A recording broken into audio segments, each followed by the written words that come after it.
దయగల హృదయుడవు, నీ స్వాస్థ్యమును ఎన్నడు ఎడబాయవు.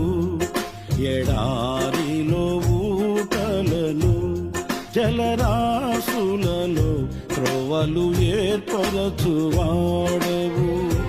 సర్వలోకము నీకు నమస్కరించి నిన్ను కొనియాడును. దయగల హృదయుడవు, నీ స్వాస్థ్యమును ఎన్నడు ఎడబా